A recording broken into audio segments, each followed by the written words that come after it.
हे सुखदेव जी, क्या कोई ऐसा भी है जो भगवान का भजन करने से तर गया हो, भवसागर से पार हो गया हो? तो सुखदेव जी कहते हैं हाँ, असंख्य भक्त हैं। उनमें से एक भक्त की कथा सुनाते हैं। तो सुखदेव जी ने अजामिल का चरित्र सुनाया।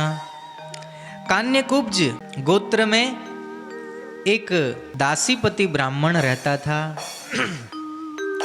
आज का कन्नौज, कन्नौज है ना, जहाँ इत्र बनता है बढ़िया वाला, उसी कन्नौज के थे ये अजामिल नामक कान्यकुब्ज ब्राह्मण थे। उनका नाम अजामिल था और उसका संबोधन भागवत में ऐसा किया है, वो दासीपति ब्राह्मण था। अपनी स्वयं की पत्नी को उस दासी के फेर में, उसके चक्कर में पड़कर अपनी पत्नी बच्चों का त्याग कर दिया था बड़ा विद्वान, कर्मकांडी ब्राह्मण था। यज्ञ आदि के विषय की बहुत सूक्ष्म जानकारी थी इनको। एक दिन किसी के यहाँ पौरोहित कर्म करने के लिए जा रहे थे। रास्ते में जंगल पड़ा, उस वन में थोड़ी सी असावधानी हो गई। क्या बोले, उस जंगल के एकांत में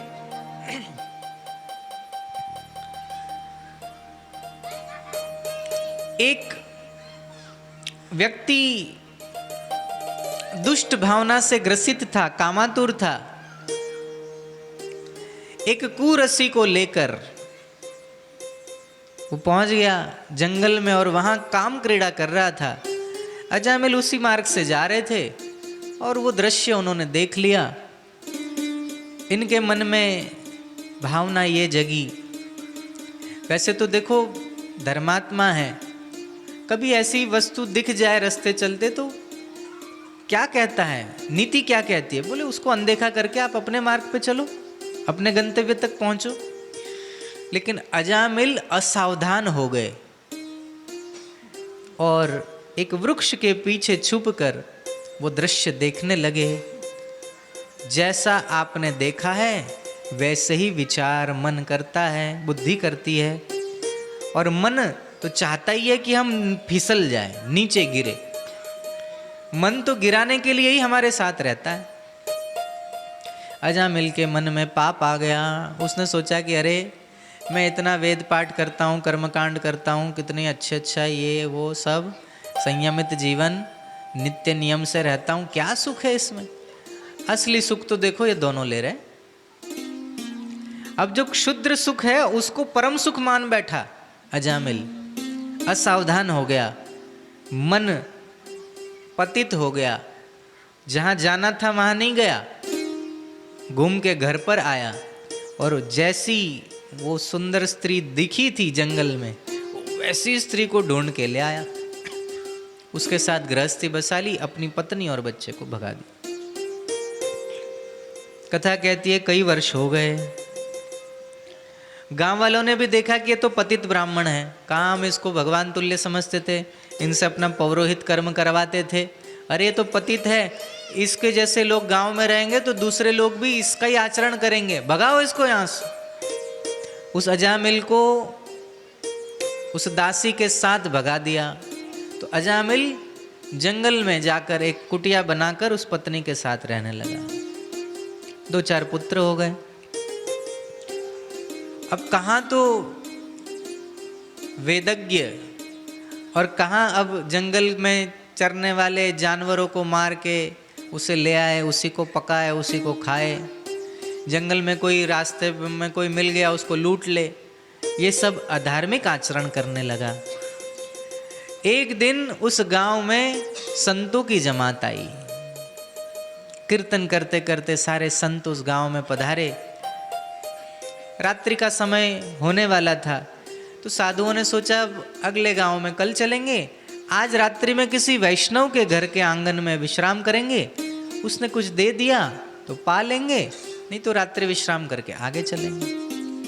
तो गांव में संतों ने पूछा कि अरे यहाँ कोई वैष्णव रहता है जिनके यहाँ हम रात्रि विश्राम कर सके, कुछ प्रसाद पा सके। तो कुछ मन चले लड़के थे, उन्होंने कहा हाँ ना बाबा, यहाँ एक बहुत बड़े महात्मा रहते, धर्मात्मा रहते, लेकिन ये जो गांव है ना, ये गांव में तो सारे दुष्ट लोग हैं।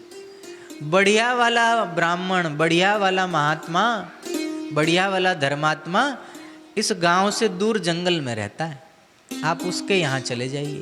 वो खूब भोजन भी कराता है और खूब दक्षिणा भी देता है। महात्माओं ने उन मनचलों की बात मान ली। महात्मा बड़े भोले होते, चले गए। उस समय अजामिल थे नहीं, वो तो कोई शिकार विकार करने गया था। संध्या का समय था और कुटिया में वो उसकी दासी रह रही थी। महात्माओं ने अलग जगाया, नारायण हरि भिक्षाम देही, अरे कोई वैष्णव है यहां? उसके कानों में जैसे ही ध्वनि गई तुरंत बाहर निकली, देखा अनेक संत है, प्रणाम किया। आंखों में आंसू आ गए कि मैंने मेरे जीवन में ऐसा कोई पुण्य कार्य नहीं किया जिससे संत का दर्शन हो सके।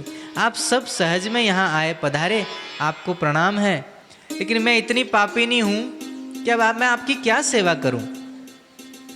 संतों ने कहा कि बस रात्रि विश्राम के लिए जगह दे दो और कुछ प्रसाद मिल जाए। तो उस देवी ने कहा, यद्यपि पतित थी वो भी, लेकिन फिर भी उसने कहा कि अभी मेरा शरीर शुद्ध नहीं है, मैं आपको नहीं दे सकती बनाकर। तो संतों ने कहा तो सीधा सामान हो वही दे दो, हम खुद सिद्ध कर लेंगे, हमारे पास भंडारी है, बना लेंगे। घर से सीधा सामान दिया। महात्माओं ने रात्रि में बढ़िया प्रसाद रसोई सिद्ध की, ठाकुर जी को पवाई, स्वयं ने प्रसाद पाया। तो कुछ जो महात्मा थे उन्होंने देखा, विचार किया कि अरे उन मन चले लड़कों ने हमको यहाँ भेज दिया, लेकिन ये वास्तव में किसी वैष्णव का घर नहीं है, क्योंकि इसके घर से मांस की बदबू आ रही। और देखो इसके घर के अंदर भी दिख रहा है कोई छोटा जानवर कोई काट के वहां टांग के रखा है। कुछ संतों ने कहा राम राम राम राम राम, किसके घर का अन्न खा ले, क्या होगा हमारा। तो कुछ संतों ने कहा, जो अग्रगण्य संत थे, उन्होंने कहा दुखी मत हो, परेशान मत हो, अब जो हमारे शरीर में चला गया भगवान का प्रसाद था, हमने ठाकुर जी को पवाया, वो प्रसाद हमने पाया। वो अन्न दूषित नहीं है, दूषित था भी तो ठाकुर जी को जब भोग लग गया, अब उसकी कलुषितता दूर हो गई, अब वो शुद्ध है, वो प्रसाद है। तो अब अन्न में दोष नहीं है, लेकिन जिसके घर का हमने अन्न खाया है उसका पतन नहीं होना चाहिए, उसकी सद्गति होनी चाहिए। सब ने एक मत में हाँ में गर्दन हिलाया कि हाँ बिल्कुल सत्य बात है, जिसके घर का अन्न खा लिया उसकी दुर्गति नहीं होनी चाहिए। तो सब ने आपस में संगोष्ठी कर ली कि कैसे किस उपाय से इनकी मुक्ति हो सकती है। सब ने निर्णय ले लिया, रात्रि में विश्राम किया। सुबह में महात्मागण जल्दी उठे, स्नान आदि करके भजन संध्या से निवृत्त होने ही वाले थे कि उतने में अजामिल सुबह में उस जानवरों को मार के आया मांस लेकर, और देख रहा है कि उसके घर के बाहर असंख्य साधु बैठे हैं। जोर से चिल्लाया, अपनी पत्नी को आवाज लगाया, वो तुरंत दौड़ के बाहर आई। उसने कहा ये सब कौन है और कैसे आए यहाँ पर, किसने बुलाया इनको। वो पत्नी ने कहा कि शांति, आओ अंदर आओ, मैं बताती हूँ। उसे अंदर ले गई। बोले स्वामी, मैंने आज तक आपसे कुछ नहीं मांगा, एक चीज आज मांग रही हूं, दोगे? हाँ बोलो। बोले बड़े भाग्य से संतों के दर्शन होते हैं। अरे हमने अपने जीवन में, मैंने तो अपने जीवन में कोई पुण्य कमाया ही नहीं है, लेकिन अब ये स्वयं यहाँ आए हैं, रात्रि भर इन्होंने भगवान का भजन किया, मन को बड़ा सुकून मिला। आप बस इनको लूटना मत, मेरी इतनी बात मान लेना। अजामिल ने कहा कि अरे तुझे पता है इनके पास कितना धन होता है? इनके थे झोले में बहुत धन होगा। उसने कहा धन होगा भी तो हमारा नहीं, जीवन भर लूटा ही है दूसरों को। हाँ, इन महात्माओं को छोड़ दो। ठीक है, तू कहती है तो छोड़ देते, लेकिन अब भगाओ इनको, बहुत देर हो गई। रात्रि में कुछ इन्होंने चुराया तो नहीं? बोले हमारे पास है क्या जो चुराएंगे, सीधा सामान मांगा था, वो जितना था मैंने दे दिया। अजामिल को थोड़ा क्रोध आया कि भाई कितनी मेहनत से तो हम लाते हैं और इनको सबको ऐसे ही बांट दिया। लेकिन चलो ठीक है, कई सालों बाद कुछ मांग रही है, ठीक है, हम इनको नहीं लूटेंगे। बाहर आए, उन महात्माओं का नियम धर्म सब हो चुका था। अब वो सब जाने की तैयारी कर रहे थे। अब सब ने तैयारी कर ली, अपना बिस्तर वगैरह बांध लिया, आसन वगैरह समेट कर जाने लगे। तो उसमें से कुछ संतों ने कहा कि अजामिल, हाँ, अरे हम संत जिस घर का अन्न खाते हैं तो यजमान को बदले में दक्षिणा भी देनी चाहिए। अगर बिना दक्षिणा लिए संत उस घर को छोड़ के चले जाते हैं तो लक्ष्मी भी उनके साथ साथ चली जाती है। तो अभी हम जा रहे हैं, कुछ विदाई में कुछ दक्षिणा दे दो।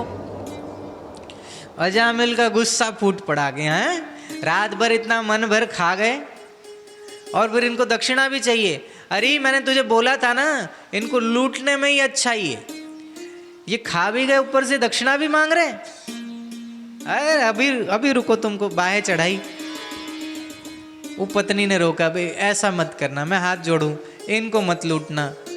तो संतों ने कहा कि मैं हमारे पास है क्या जो लूट लेगा? अरे भाई दक्षिणा ही तो मांगी है। तो बोले यहाँ कोई रुपया पैसा नहीं मिलता है। तो संतों ने कहा रुपया पैसा मांग कौन रहा है तुमसे? दक्षिणा तो कुछ भी हो सकती है, क्या देवे दक्षिणा में?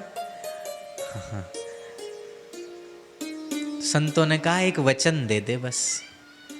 अरे वचन चाहिए दक्षिणा में? हाँ वचन।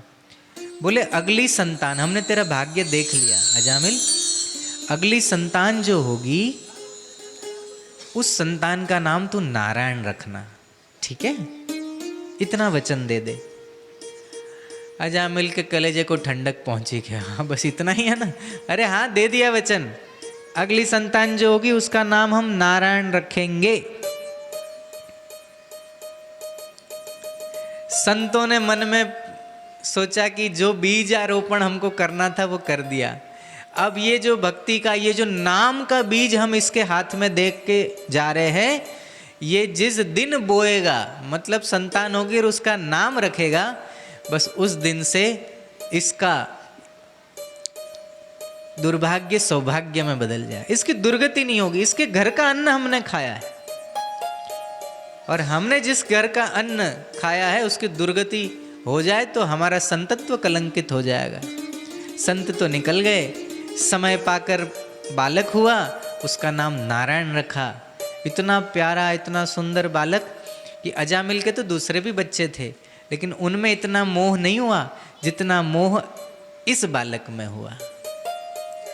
कहीं भी जाए ओ नारायण, ओ नारायण, कहाँ गया नारायण? ओ नारायण, इधर आओ मेरे पास, इधर बैठो, इधर खेलो। बस नारायण का चिंतन करते करते उसके पाप ताप मिटने लगे।